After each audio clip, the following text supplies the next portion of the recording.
Web design কোর্সে আপনাকে স্বাগতম। শুরু করে দিচ্ছি আজকে টিউটোরিয়াল। লাস্ট টিউটোরিয়াল আমরা জেনেছিলাম ব্লক এলিমেন্ট এবং ইনলাইন এলিমেন্ট সম্পর্কে। ওকে, তো আজকে আমরা জানবো HTML আইফ্রেম সিনটেক্স, আইফ্রেম সম্পর্কে। ওকে, আইফ্রেমের সিনটেক্স কি, আমরা কিভাবে আইফ্রেম ইউজ করতে পারি অথবা আইফ্রেম কেন ইউজ করব সেটা সম্পর্কে জানবো। ওকে, চলেন তাহলে আমরা পড়ে চলে যাই। আইফ্রেমটা হচ্ছে, সাপোজ আমরা যে ওয়েব অ্যাপ্লিকেশনটা বানাবো, ওয়েবসাইটটা বানাবো, সেই ওয়েবসাইটের মধ্যে আমরা অন্য একটা ওয়েবসাইট লোড করতে চাই। সাপোজ ধরুন আমার কোনো একটা ওয়েবসাইটের মধ্যে আমার ফেসবুকের পেজ সেখানে আমি দিতে চাই, অথবা ইউটিউব অথবা যে কোনো একটা ওয়েবসাইট, যে কোনো একটা ওয়েব অ্যাপ্লিকেশন অথবা ওয়েবসাইট আমি সেখানে দেখাতে চাই, শো করতে চাই, সেই জন্য আসলে আমরা আইফ্রেম ইউজ করি।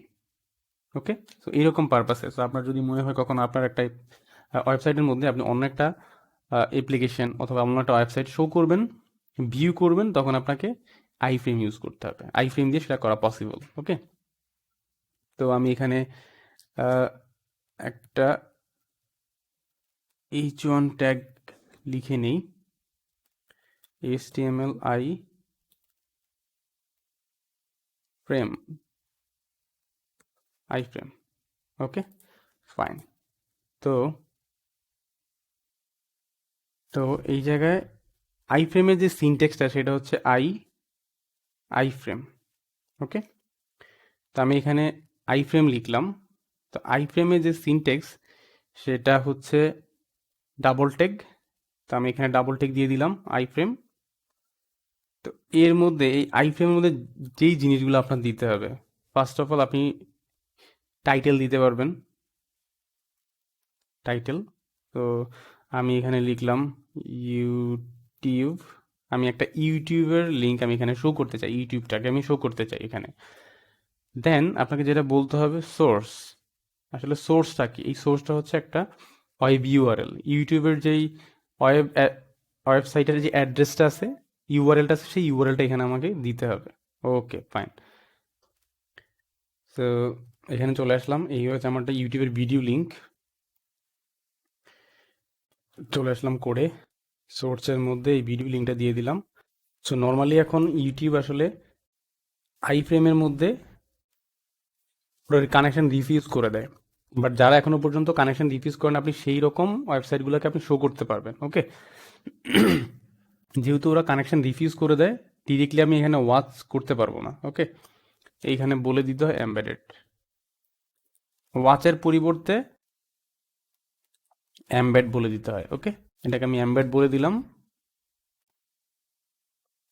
এইখানে আসলাম, দেখেন এখানে আমি অলরেডি আমার ওই ভিডিওটা আমি এখানে দেখতে পাচ্ছি। তো এখানে আমি ওপেন করতে পারবো, ওপেন হয়ে গেল। ফাইন। এইটাকে আমি আরো স্টাইল করতে পারবো। আমার যদি একটু বড় করতে হয়, ছোট বড় করতে চাই, এটাকে আমি আরো ছোট বড় করতে পারবো। হাইট, সাপোজ আমি হাইট দিলাম 500 পিক্সেল। এটাকে আমি উইডথ দিয়ে নিব। সেই হাইট উইডথ হচ্ছে আপনার ওয়েবসাইটের মতো করে বেস করে আপনি যতটুকু দিতে চান বা যতটুকু দিলে আপনার কমফোর্ট ফিল করেন, আপনার ওয়েব অ্যাপ্লিকেশনের সাথে যতটুকু যায় অতটুকু আপনি হাইট উইডথ আপনার মতো করে দিবেন। ওকে, বাট আমি জাস্ট একটা ভ্যালু বসায় দিচ্ছি যাতে এখানে হাইট উইডথ আপনার মতো করে দেওয়া যায়, সেটাই আসলে বলা, আর কিচ্ছু না। আমি এখানে উইডথ দিলাম 60 পিক্সেল, সেটা বড় হয়ে গেল। ওকে, অথবা আমি এইটাকে একটু কমায় দিই 40। ওকে, ফাইন। এখানে আমি এই ভিডিওটাকে ওপেন করতে পারবো, আমার মতো করে আমি এটা ইউজ করতে পারবো। ফাইন।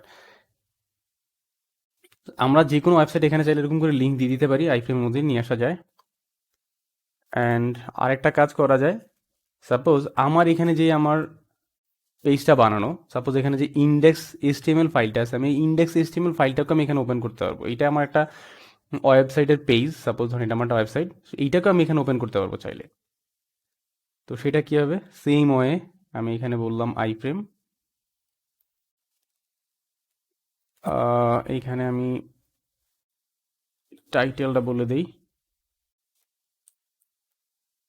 Website source. এই সোর্স হচ্ছে index.html। ওকে, ফাইন, এটার হাইট উইডথ আমি দিলাম না, চাইলে আমরা দিতে পারি, কোনো প্রবলেম নাই। দেখেন এই জায়গাটাতে আমি অলরেডি আমার প্রিভিয়াস টিউটোরিয়ালগুলোতে আমি যেটা দেখিয়েছিলাম, আমাদের order, unordered list, ordered list এবং হচ্ছে HTML ডিসক্রিপশন লিস্টের জন্য যেই ফাইলটা ক্রিয়েট করেছিলাম সেই ফাইলটা কিন্তু আমি এখানে শো করতে পারলাম আই ফ্রেমের মাধ্যমে। সো এরকম করে আপনি অন্য একটা পেজও আপনি চাইলে অন্য একটা পেজের মধ্যে আপনি এভাবে আই ফ্রেম দিয়ে শো করতে পারবেন।